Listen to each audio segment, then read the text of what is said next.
the Republican senator from Texas, Ted Cruz. You're the man in the middle of this whole fight. So here are the stakes. Defund or delay, say you and other Republicans. President says, no way. This law is moving forward. Are you in control of what happens next? Look, at the end of the day, every senator has to decide how he or she is going to vote. Every representative has decided how he or she is going to vote. The House last night at 12:30 in the morning voted to keep the government open, to fully fund the government. But at the same time, the House responded to the millions of Americans who are hurting under Obamacare. And I think the Senate needs to do the same thing. You keep saying that the Senate and the House should listen to the American people. I looked at polling this week that shows in a lot of quarters the bill is unpopular, the law is unpopular. 56% want to uphold this law. So when you say listen to the American people, they're not necessarily with you. Well, look at the phrasing of that. Uphold this law. I promise you, if you do any poll on do you want to uphold this law, the answer is always yes. So it's just polling methodology? Look, there are a lot of polls that are done for advocacy purposes. I promise you, any single senator who goes home to his or her state, any representative that goes home to his or her state, and you hold a town hall, and you just ask people, what are you facing? I mean, I've spent hundreds of hours crisscrossing the state of Texas, traveling nationally, and people all over the country, they're losing their jobs, they're being forced into part-time work, they're facing skyrocketing health insurance premiums, and they're losing their health insurance. So we'll get into some of the particulars of Obamacare, because obviously there's more to that story that advocates would argue, but let's just stick with the here and now. So how does this end? Because as I understand it, you would only support defunding of Obamacare. A delay for you is not enough. Well, let's talk about the next steps. The next step is the Senate needs to act. And right now, the Senate's on recess. In my view, Harry Reid should call the Senate back in today. We have a bill in front of us. There's a government shutdown in 48 hours. Listen, I would love to be back in Houston with my two little girls playing with them this afternoon. As you know, I'm here in Washington, D.C., because I want to be here and ready to work. And there's no reason the Senate should be home on vacation at a time such as this. The Senate has acted, the majority leader will say, passed a bill to keep the government open, and now we've gone back to trying to delay or defund Obamacare. So the Senate is saying, we're not going to take this up. Should they take up part of it? Should there be votes? Would you filibuster this bill? Well, let's be clear what the Senate has done. So far, Majority Leader Harry Reid has essentially told the House of Representatives and the American people, go jump in a lake. He said, I'm not willing to compromise. I'm not willing to even talk. His position is 100% of Obamacare must be funded in all instances, and other than that, he's going to shut the government down. Now, David, I hope he doesn't do that. If Harry Reid forces a government shutdown, that will be a mistake. I hope he backs away from that ledge that he's pushing us towards. But that is his position. But Senator, even Republicans that I've spoken to, your colleagues, say Senator Cruz can't blame Harry Reid for shutting down the government. Senator Reid acted. He passed a bill to keep the government open. But let's be clear. The House has twice now voted to keep the government open. And if we have a shutdown, it will only be because when the Senate comes back, Harry Reid says, I refuse even to talk. And let's be clear also. President Obama has granted a delay for giant corporations. Every big company in America has gotten a one-year delay. If Harry Reid shuts the government down, what he will be saying is American families don't get treated as well as we treat giant corporations. Giant corporations don't have to suffer, get a delay on the harms from Obamacare, but hardworking American families, he's going to insist that they suffer now. It's interesting. Democrats say, the problem with Senator Cruz's position is that it's a purist position. There are problems with Obamacare. The White House admits that. We talked about polling in some quarters indicating great dissatisfaction with the law, as you're talking about in town hall meetings. But you haven't engaged in a debate about how to change the law. What you've gone out and said is, let's kill the law altogether. Let's defund it. Actually, with respect, David, I think the premise of your question is wrong. It is the Democrats who have taken the absolutist position. I've engaged. I'd like to repeal every word of the law. But that wasn't my position even in this fight. My position in this fight was we should defund it, which is different from repeal. And even now, what the House of Representatives has done is a step removed from defunding. It's delaying it. Now, that's the essence of a compromise. For all of us who want to see it repealed, simply delaying it for American families on the same terms as being done for big corporations, that's a compromise. And at the same time, David, on the other side, what have the Democrats compromised on? Nothing. Zero. Their position is absolutely no matter what. How is that compromise? You make this argument as if there's no broader context here. Obamacare has been legislated, it has been adjudicated, and it has been tested to the political system. And so let's go through that. We had an election where I heard the standard bearer for the Republican Party, Mitt Romney, say Obamacare should be repealed. All the Republicans already voted against this thing when it was ultimately passed. The Supreme Court upheld it. And then this summer, you and your colleagues said, look, let's have a strategy here of defunding Obamacare. And you had people who signed a letter, and they said they joined you in that fight. Well, here you are now. You don't even have the same number of folks who signed the letter who voted with you in this effort. There are not protests in the streets arguing to do away with this law in the way that you'd like. Again, 56% in one poll this week, New York Times, CBS said, let's uphold the law. So I'm focusing on results, your goal and results. Where have you moved anything? Okay, look, the facts are becoming more and more clear that Obamacare isn't working. Every day that's becoming more clear. There's a reason the unions are jumping ship. One union after another is saying, let me out. There's a reason why James Hoffa, the president of the Teamsters, said that he was writing on behalf of millions of working men and women, and he used millions, not hundreds, not thousands, and he said Obamacare was destroying their health care. Destroying is his word. Now, why is it that Harry Reid and the Senate Democrats are not willing to listen to the millions of working men and women? Wait a second. There are also benefit administrators in my research who indicate that there is no real sign that employers would stop giving health insurance to their employees. It's a major recruitment tool for how to get employees, and aspects of the law have been delayed so that it can work better. And perhaps these problems that you're identifying could be rectified short of complete defunding. I want to go back to where we started for a moment just to get you clear on this point. A government shutdown under these circumstances, because this doesn't sound like it'll be resolved, that's an acceptable outcome to you?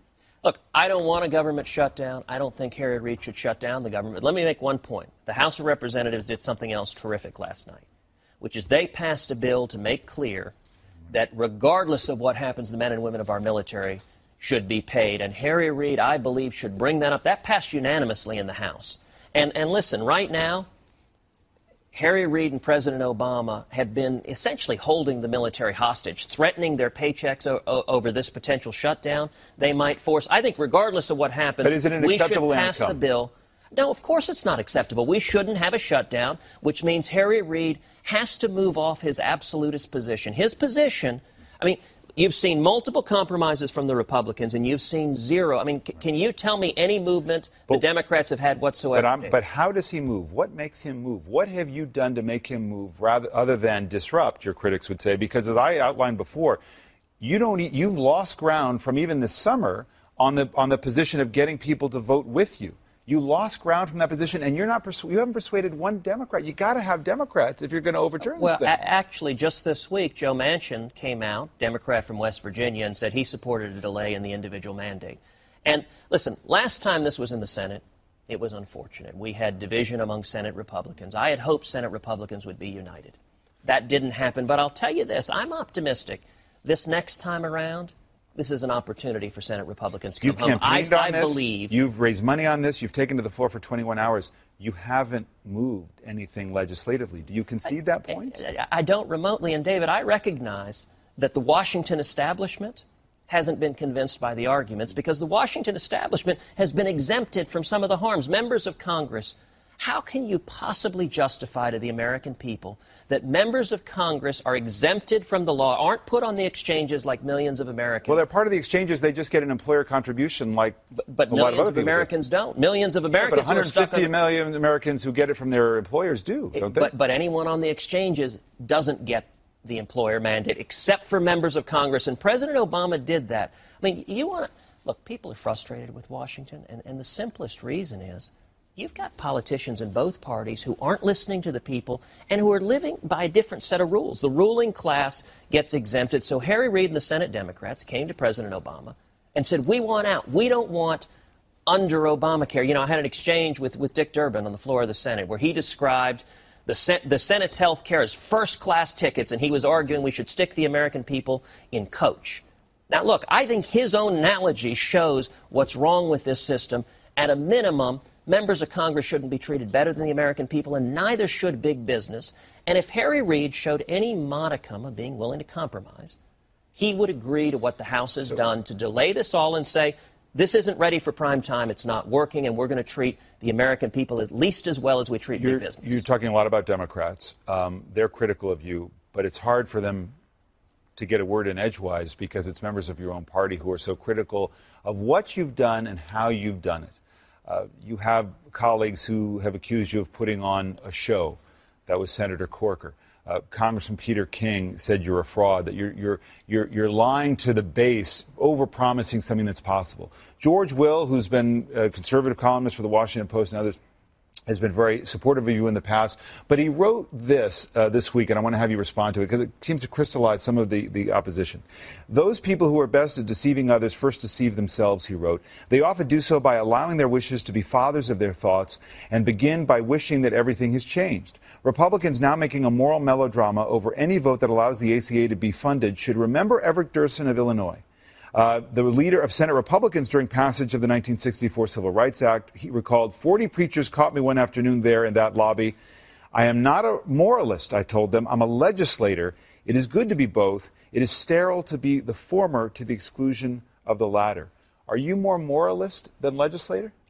Look, I'm just trying to fight for 26 million Texans and for the American people. And I'm pretty sure George Will, in that column, argued that what we should be doing is delaying Obamacare, which is exactly what the House of Representatives just voted to do. And one important thing to emphasize, I mean, you keep, and all of the voices of Washington keep saying, we need compromise. Twice now, Republicans in the House have compromised. And twice, Harry Reid has said, we won't even have a conversation. I refuse to compromise. We want to fund it all. We want to stick it on the American people, and we won't budge. That's not a reasonable position. And if we have a shutdown, it will be because Harry Reid holds that absolutist position and essentially holds the American people hostage.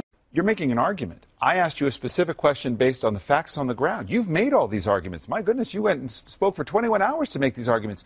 You haven't moved anyone. Oh, look, the American people overwhelmingly reject Obamacare. They understand it's not working. The only people who aren't listening to the argument are the career politicians in Washington. It's Harry Reid who wants to use brute political force. And the great thing about the Constitution is that it creates a system of checks and balances, and each branch has the ability to check another. President Obama, sadly, in implementing Obamacare, has over and over again disregarded the law. When he granted an exemption for giant corporations, that was contrary to law.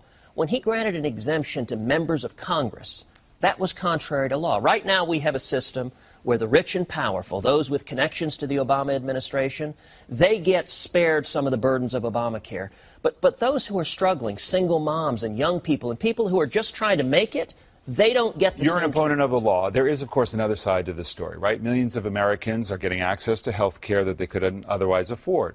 Folks who have children, they can now be on it up to 26. Republicans agree with things like not having pre-existing conditions get in the way of getting insurance. Utilization is down. I spoke to a hospital administrator in Illinois this week, quite skeptical of the law, who said, look, utilization is down. That could ultimately be helpful for health care costs. You can't know what the effect is 5 years on from this law, and nor can proponents of the law. But here's one argument. You've made yours, and the president, when he spoke this week, he actually referred to your words, and I want to play a portion of this, suggesting that what you really don't want to happen is for the law to go forward because then people would really start liking it. This is what he said. He said, it's going to prove almost impossible to undo Obamacare. Right? So in other words, we've got to shut this thing down before people find out that they like it. You don't think Americans will like it? You don't think that 25% of the state of Texas that's uninsured will actually like the expanded access to get health insurance? I don't, and here's why. Because it's not working. What's happening, if you want people to get health insurance, the best way for them to get health insurance is to get a job. And Obamacare is the biggest job killer in this country. If you look at the U.S. Chamber of Commerce surveyed small businesses subject to the mandate, half of them said that they were forcibly reducing people's hours to 29 hours a week or less or hiring part-time workers. Another 24% said they weren't growing to keep their size under 50 workers. If you're a young person coming out of school right now, unable to find a job, a big part of the reason you're not able to find a job is because small businesses aren't growing because of Obamacare. And there's nothing that could give you better health insurance than having a vibrant economy where you can get a job. Let's take, for example, the 15,000 workers at UPS who just a few weeks ago received notice from their employer that spousal coverage was being dropped, that their husbands and wives were losing the health insurance that they're enjoying right now. Let's take the workers at SeaWorld, who were told, we're forcibly reducing your hours to 28 hours a week because of Obamacare. This is happening all over the country, David. People are hurting because of this law. Who's the legislator you most admire? Who's your big role model? You know, I'll tell you, the senator I most admire was former Texas Senator Phil Gramm. And it's actually a very good example, going back to, you know, there are voices who say this is impossible. And if you remember back in 1993, I know you do, when Hillary Care was being debated. And when Hillary Care was being debated, there were a lot of Republicans who came forward with what I called at the time Hillary Care Light. We'll partially socialize health care. And it was because Republicans were convinced we can't stop this. And then Phil Gramm strode out there, and he said, and I know you'll remember this, he said, this'll pass over my cold, dead political body. And a whole lot of Republicans who were scared, they looked over, he wasn't killed, they ran behind him and they said, yeah, what he said. Look, the power of leadership can change debates. We saw that just a month ago with Syria. When President Obama said he was going to launch unilateral attacks on Syria, you had leaders of both houses of Congress support him. And then the American people spoke up at overwhelming numbers and said, we don't want to get involved in a sectarian civil war in Syria where there's no clear U.S. national security benefit to doing so. And what happened? The entire federal government turned. We didn't get involved. We didn't launch those attacks. And just weeks earlier, conventional wisdom in Washington said it's impossible. Do you regret comparing the future of Obamacare to the rise of Hitler and Nazi Germany?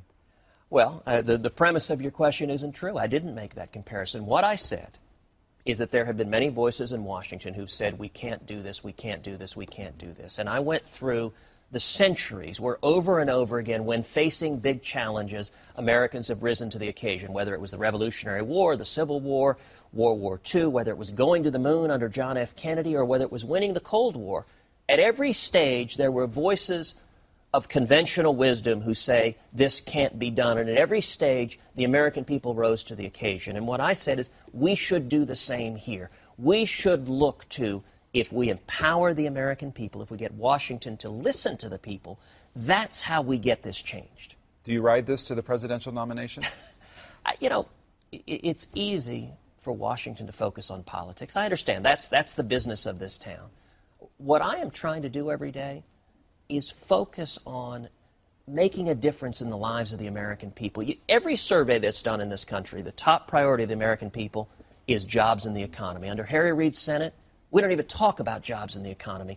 Obamacare is the biggest job killer in this country, and millions of Americans are hurting. You know, I'd like to see a Democrat respond to James Hoffa's letter that says this is right now destroying the health care of millions of Americans. That's not me. That's a Democrat union leader who has supported Harry Reid and President Obama. We need to be listening to the people because people are hurting because of Obamacare. Senator, we thank you for your views this morning. Thank you very much. Thank you, David.